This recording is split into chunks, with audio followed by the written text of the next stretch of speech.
Hello everyone, welcome to Endless Knowledge. இந்த வீடியோல நம்ம எதை பத்தி பார்க்க போறோம்னா PowerPointல செக்ஷன்ஸ் எப்படி கிரியேட் பண்ணி யூஸ் பண்ணலாம்ங்கறத பத்தி தான் பார்க்க போறோம். சோ உங்களுக்கு இந்த வீடியோல உள்ள கண்டென்ட் எல்லாமே புரியுதுனா மறக்காம லைக் பண்ணுங்க and அதை விட ரொம்ப முக்கியம் இத பத்தி தெரியாதவங்களுக்கு கண்டிப்பா ஷேர் பண்ணி விடுங்க. and நீங்க இன்னுமே சேனலை சப்ஸ்கிரைப் பண்ணாமலே பார்த்துட்டு இருக்கீங்கனா மறக்காம சப்ஸ்கிரைப் பண்ணுங்க and சப்ஸ்கிரைப் பண்ண கையோட பக்கத்துல இருக்கக்கூடிய பெல் ஐகானை கிளிக் பண்ணி all notifications மறக்காம எனேபிள் பண்ணிக்கங்க.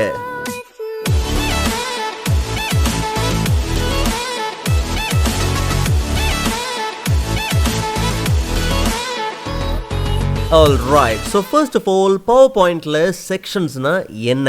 ரொம்ப சிம்பிளா சொல்லணும்னா, எப்படி நம்மளுடைய சிஸ்டம்ல ஃபைல்ஸ் எல்லாத்தையும் ஃபோல்டர்ஸ் மூலமா ஆர்கனைஸ் பண்ணி வைக்கிறோமோ, அதே மாதிரி நம்மளுடைய ஸ்லைட்ஸ் எல்லாத்தையும் ஆர்கனைஸ் பண்ணி வைக்கிறதுக்காக இருக்கக்கூடிய ஒரு சின்ன ஆப்ஷன் தான் இந்த செக்ஷன்ஸ்.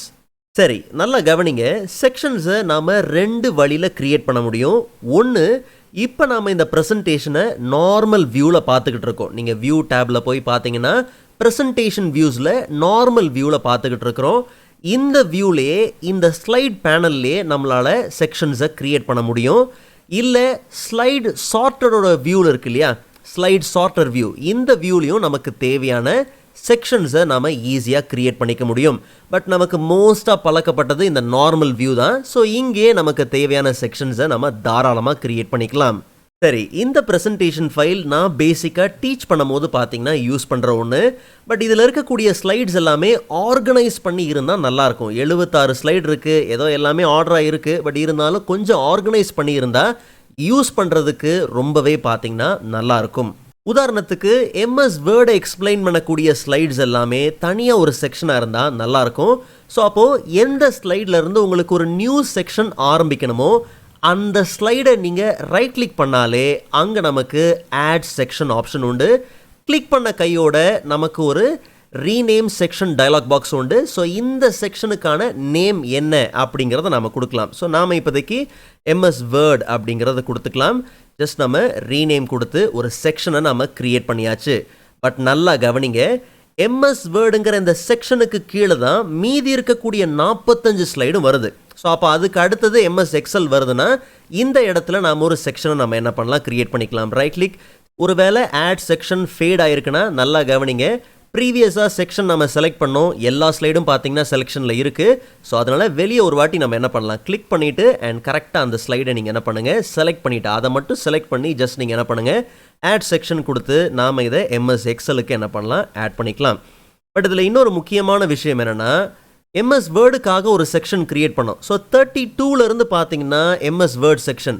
அப்போ அதுக்கு மேலே இருக்கிறது என்னவாக இருக்கும் அப்படின்னு பார்த்தீங்கன்னா டிஃபால்ட் செக்ஷனாக இருக்குது. ஸோ ரொம்ப சிம்பிள், அந்த செக்ஷனையும் நம்ம என்ன பண்ணலாம், ரைட் கிளிக் பண்ணி ரீநேம் பண்ணிக்கலாம். ஸோ இது நமக்கு இன்ட்ரோ இல்லையா, ஸோ இன்ட்ரோங்கிறத நம்ம கிரியேட் பண்ணிக்கலாம்.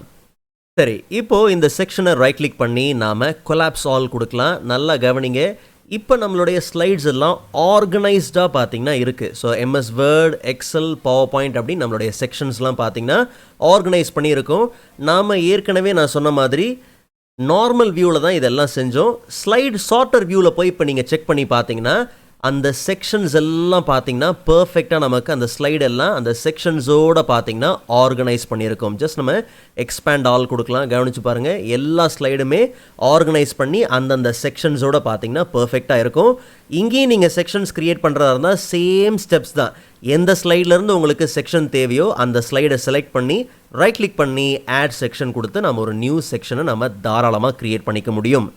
நல்லா கவனிங்க, செக்ஷன்ஸை நாம் இப்படி க்ரியேட் பண்ணதுனால இனி ஸ்லைட்ஸை குரூப்பாக ரீஅரேஞ்ச் பண்ணுறதுக்கு ரொம்பவே யூஸ்ஃபுல்லாக இருக்கும். உதாரணத்துக்கு நம்ம ஸ்லைட்ஸை வந்து ரீஅரேஞ்ச் பண்ணணும்னு வச்சுக்கோங்க. இப்போ உதாரணத்துக்கு எனக்கு தேர்ட் ஸ்லைடு வந்து எனக்கு செகண்ட் ஸ்லைடுக்கு முன்னாடியே தேவை. ஜஸ்ட் நம்ம என்ன பண்ணுவோம், ட்ராக் பண்ணி அதை ட்ராப் பண்ணுவோம் இல்லையா. ஸோ இதுக்கப்புறம் கம்ப்ளீட்டாக ஒரு செக்ஷனே நீங்கள் வந்து ரீஅரேஞ்ச் பண்ணணும் அப்படிங்கிற பட்சத்தில் ரொம்ப சிம்பிள். உதாரணத்துக்கு எனக்கு இன்ட்ரோவுக்கு அடுத்தது MS வேர்ட் வராமல் MS எக்ஸல் தான் வரணும்னா அப்போ அந்த 13 ஸ்லைடையும் உட்காந்து நம்ம ரீஅரேஞ்ச் பண்ணுறதுக்கு பதிலாக இப்போ செக்ஷனாக இருக்கிறதுனால அந்த செக்ஷனை மட்டும் ட்ராக் பண்ணி ட்ராப் பண்ணிக்கலாம், ஐ மீன் ரீஅரேஞ்ச் பண்ணிக்கலாம். ஸோ இப்போ நம்ம ஜஸ்ட் நம்ம எக்ஸ்பேண்ட் பண்ணி பார்த்தோம்னா எல்லா ஸ்லைட்ஸும் நமக்கு அந்த அரேஞ்ச்மெண்ட்டில் நாம் எதிர்பார்த்த அந்த அரேஞ்ச்மெண்ட்டில் பார்த்தீங்கன்னா பர்ஃபெக்டாக இருக்கும். அண்ட் ஃபைனலாக பார்த்தோம்னா செக்ஷன் ஜூம். இன்சர்ட் டேப்பில் லிங்க்ஸோட குரூப்பில் ஜூம் செக்ஷன் ஜூம் இருக்குது. நம்ம ஏற்கனவே செக்ஷன்ஸ் எல்லாம் க்ரியேட் பண்ணியிருக்கிறதுனால பர்ஃபெக்டாக ஈஸியாக இங்கேருந்து நீங்கள் இதை ஆக்சஸ் பண்ணிக்க முடியும். பட் இங்கேருந்து தான் நீங்கள் க்ரியேட் பண்ணணும்னு அவசியமே கிடையாது. ரொம்ப சிம்பிள். இப்போ எனக்கு இந்த கண்டென்ட்லாம் இருக்குது இல்லையா, இந்த இடத்துல எனக்கு அந்த செக்ஷன் லிங்க்கை பார்த்தீங்கன்னா எனக்கு க்ரியேட் பண்ணணும். ரொம்ப சிம்பிள். ஜஸ்ட் நீங்கள் அந்த செக்ஷனை ட்ராக் பண்ணி ஸ்லைடில் ப்ளேஸ் பண்ணாலே லிங்க் நமக்கு பர்ஃபெக்டாக க்ரியேட் ஆயிரும்.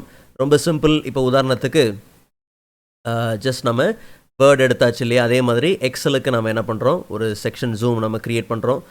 ரொம்ப பேசிக்காக பண்ணுறேன். நீங்கள் டைம் எடுத்து இன்னுமே நீங்கள் என்ன பண்ணலாம், கொஞ்சம் கேட்சியாக நீங்கள் என்ன பண்ணலாம், இதை செய்யலாம். Okay, right. ஸோ இப்படி நம்ம செக்ஷன் ஜூமை எப்படி லிங்க் மூலிமா ஈஸியாக நீங்கள் என்ன பண்ணலாம், க்ரியேட் பண்ணிக்கலாம். ஸோ இதுக்கப்புறம் நீங்கள் ப்ரெசென்ட் பண்ணும்போது, ஓகே, ப்ரெசென்ட் பண்ணும்போது இப்போ நீங்கள் வேர்டு சப்ஜெக்டை நீங்கள் ஃபோக்கஸ் பண்ணுறீங்க, கிளிக் பண்ணும்போது நமக்கு அந்த செக்ஷன் ஜூம், அந்த ஜூமோட பார்த்தீங்கன்னா உண்டு. ஒன்ஸ் இதெல்லாம் பார்த்தீங்கன்னா நீங்கள் வேர்டெல்லாம் நீங்கள் டீச் பண்ணி முடிச்சிட்டிங்க, ஓகே, அந்த டாப்பிக்கை நீங்கள் ஃபினிஷ் பண்ணிட்டீங்க அப்படின்னும் போது டக்குன்னு உங்களுக்கு அன்சூம் ஆகி அடுத்த செக்ஷனை நீங்கள் ஃபோக்கஸ் பண்ணலாம். இல்லை இந்த செக்ஷனை நீங்கள் ஜூம் பண்ணி உள்ளே போகிறீங்க, நீங்கள் பின்னாடி வரணுமா, மறுபடியும் நீங்கள் ஸ்க்ரோல் அப் பண்ணுங்கள், பின்னாடி நீங்கள் வரலாம். ஸோ செக்ஷன் ஜூமையும் நீங்கள் தாராளமாக யூஸ் பண்ணிக்க முடியும். அந்த லிங்க்கை க்ரியேட் பண்ணுறது இப்போ ரொம்பவே பார்த்தீங்கன்னா ஈஸியாக இருக்கும். எல்லாம் ஓகே. ஒருவேளை செக்ஷன்ஸே நமக்கு வேண்டாம், அதை ரிமூவ் பண்ணணும்னா ரொம்ப சிம்பிள். ஜஸ்ட் நீங்கள் என்ன பண்ணுங்கள், செக்ஷனை ரைட் கிளிக் பண்ணுங்கள். தெளிவாக கவனிக்கணும், செக்ஷனையும் அதில் இருக்கக்கூடிய ஸ்லைடையும் சேர்த்து ரிமூவ் பண்ணணும்னா ரிமூவ் செக்ஷன் அண்ட் ஸ்லைடை நீங்கள் யூஸ் பண்ணலாம். ஸோ கம்ப்ளீட்டாக அந்த செக்ஷன் அண்ட் அந்த ஸ்லைடும் பார்த்தீங்கன்னா சேர்ந்து என்னாகும், எரேஸ் ஆயிரும், ரிமூவ் ஆயிரும். நீங்கள் Ctrl Z கொடுத்து பின்னாடி வரலாம், ஒன்றும் பிரச்சனை கிடையாது. ஓகே, இல்லை எனக்கு செக்ஷன்ஸ் வேண்டாம், ஸ்லைடெல்லாம் எனக்கு தேவை, பட் அந்த செக்ஷன் நான் பிரிச்சிருக்கேனே அதெல்லாம் எனக்கு அவசியம் இல்லை அப்படிங்கும் போது ரைட் கிளிக் பண்ணி ரிமூவ் ஆல் செக்ஷன்ஸ் கொடுங்க. அப்போ உங்களுக்கு கம்ப்ளீட்டாக எல்லா செக்ஷன்ஸும் பார்த்தீங்கன்னா ரிமூவ் ஆயிரும். இனி ஸ்லைட் பார்த்தீங்கன்னா எப்பயும் போல் நார்மலாக அன்ஆர்கனைஸ்டாகவே பார்த்தீங்கன்னா இருக்கும். அண்ட் நீங்கள் க்ரியேட் பண்ண அந்த கம்ப்ளீட்டாக அந்த செக்ஷன் ஜூம் எல்லாமே இப்படி தான் உங்களுக்கு இருக்க போகுது. ஸோ அதெல்லாத்தையும் இப்போதைக்கு நாம் என்ன பண்ணிடலாம், டெலீட் பண்ணிடலாம். ஓகே, ஸோ இப்போ நம்ம ஃபாலோ பண்ண ஸ்டெப்ஸ் எல்லாமே நான் ஏற்கனவே சொன்ன மாதிரி நீங்கள் நார்மல் வியூலையும் செய்ய முடியும், ஸ்லைடோட ஷார்ட்டர் வியூலையும் செய்ய முடியும். எந்த வியூ, எந்த இன்டர்ஃபேஸ் உங்களுக்கு ரொம்ப யூஸ்ஃபுல்லாக இருக்கோ அதை ஃபாலோ பண்ணி நீங்கள் இதை அச்சீவ் பண்ணிக்க முடியும். ஸோ இந்த வீடியோ உங்களுக்கு யூஸ்ஃபுல்லாக இருக்கும் நம்புறேன். அண்ட் ப்ரீவியஸ் PowerPoint வீடியோஸ்க்கான லிங்க் நான் டிஸ்கிரிப்ஷனில் கொடுத்துருக்கிறேன், கண்டிப்பாக நீங்கள் செக் பண்ணி பாருங்கள். ஸோ நெக்ஸ்ட் வீடியோவில் அதை விட இன்ட்ரெஸ்டிங்கான டாப்பிக்கை பார்க்கலாம். அதுவரை காத்திருங்கள்.